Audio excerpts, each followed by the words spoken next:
할렐루야. 안녕하세요. 전 알렙TV의 알렙 목사라고 합니다. 오늘은 개척교회가 설립하는 형태 중에 재정적인 부분으로 분류하여 한번 말씀을 드리려고 합니다. 개척교회 하면 다 힘든 것인가? 그렇진 않아요. 개척교회를 해도 힘들지 않는 교회가 있습니다. 대부분 다 힘든 교회지만 힘들지 않게 잘 개척하는 교회도 있습니다. 그래서 보통은 교회의 형태에 대해서 이야기할 때 개척교회라는 말을 쓰지를 않아요. 왜냐하면 조직적으로도 어떤 특정하게 규정 지을 수 있는 것이 없고 재정적으로도 특정하게 규정 지을 수 있는 게 없습니다. 예를 들어 개척교회는 반드시 미자립 교회여야 된다. 개척교회는 반드시 힘든 교회여야 된다. 라는 규정이 없단 말이죠. 그러니까 개척교회가 설립되는 과정 가운데 미자립 개척교회, 그 다음에 자립 개척교회를 구분을 하셔야 됩니다.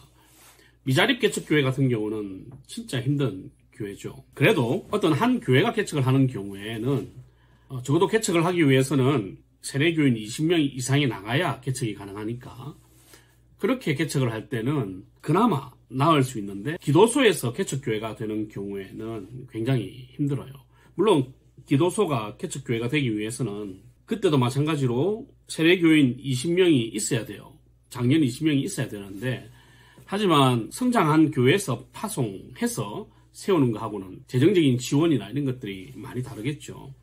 그래서 미자립 개척교회와 이미 처음부터 자립할 수 있는 개체교회로서의 형태로 개척되는 경우도 있다.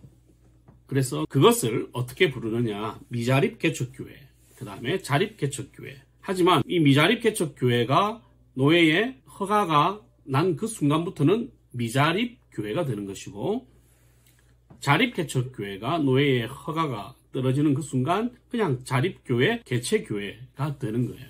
그러니까 개척교회라는 것은 어떤 교회의 형태가 아니라 교회가 세워지는 과정에서 불려지는 일시적인 명칭이다.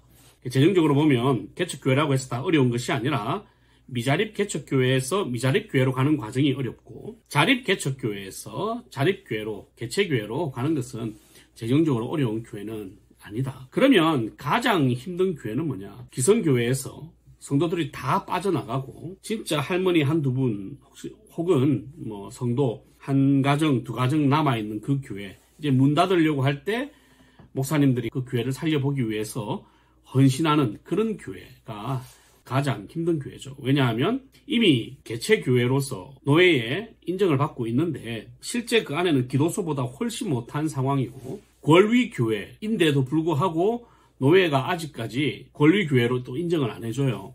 왜냐하면 빨리 목회자 청빙을 할 수 있다라고 생각을 하니까. 하지만 목회자 사례를 줄 수도 없어.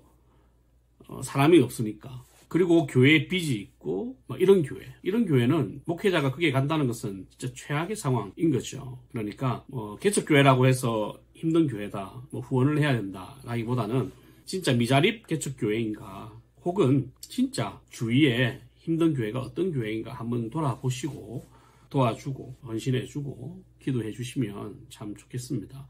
물론 자립으로 개척을 해서 큰 건물부터 짓고 시작하는 교회도 있습니다만 그렇지 않는 교회가 대부분이니까 혹시 아시는 교회 있으면 기도 많이 해주시고 물질로도 헌신을 해주시고 어쨌든 개척교회라는 말은 교회의 형태를 이야기하는 것이 아니라 교회가 세워지는 과정 속에 불려지는 일시적인 명칭이다 라는 것 기억해 주시고 재정적으로는 미자립 개척교회, 자립 개척교회, 미자립 개척교회에서 미자립 교회로, 자립 개척교회에서 개체교회로 이렇게 넘어간다는 것을 이해해 주시면 되겠습니다. 할렐루야!